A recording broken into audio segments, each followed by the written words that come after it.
Buonasera, vi parlo da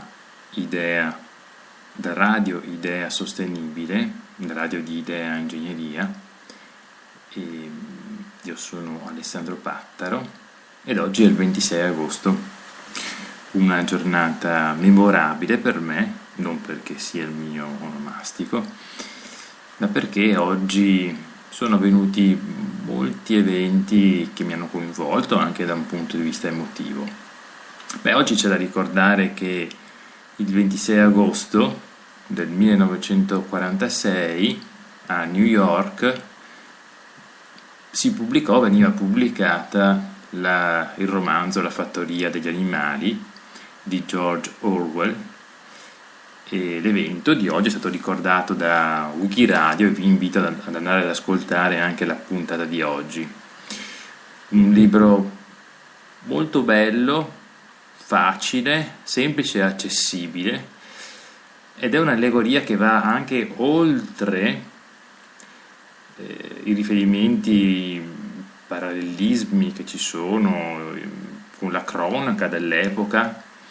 e va anche oltre alla critica della degenerazione di quella che veniva considerata utopia egalitaria dell'Unione Sovietica, dei regimi comunisti, ed è anche un'utopia, ed è anche, scusatemi, un'allegoria, ecco, che può anche essere letta al di fuori di quel contesto storico come proprio un'allegoria sulla capacità di corrompere che ha il potere, e sulla capacità di corrompere assoluta che ha il potere assoluto. Ma oggi è anche una giornata un po' speciale perché assieme con Fabrizio Zaveo del comitato Allagati di Favro Veneto e poi con Michele Boato, che è uno storico ambientalista di Venezia, sono andato a trovare Don Albino Bizzotto, che è lo storico animatore dei Beati i costruttori di pace. E Don Albino Bizzotto da 11 giorni digiuna per protestare contro le grandi opere che si stanno realizzando in Veneto, non perché esse stesse costituiscono una criticità, ma perché queste opere sono dispendiose da un punto di vista finanziario, costano molto al pubblico e diventano invece un investimento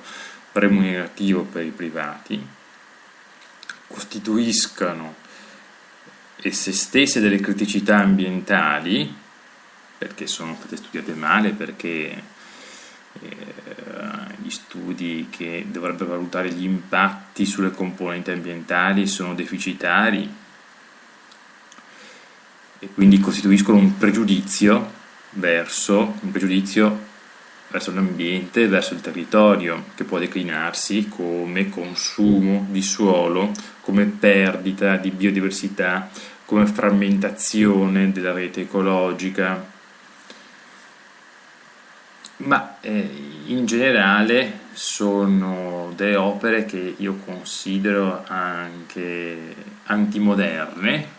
nel senso che non tengono conto poi, insomma, della continuo ridondante istigazione, potremmo dire, ad aumentare un tenore di vita che non è sostenibile. Giusto qualche giorno fa, il 22 di agosto, si celebrava l'Earth Overshooting Day, cioè il fatto che abbiamo già superato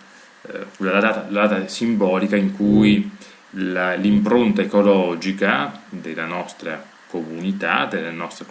terrena, ecco, degli uomini, ha eguagliato la biocapacità, cioè la capacità di fornire risorse rinnovabili da parte della terra.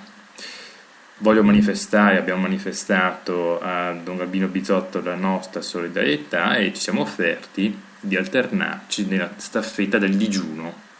che lui sta facendo contro la realizzazione delle grandi opere. Vi saluto, buona serata, ciao a tutti.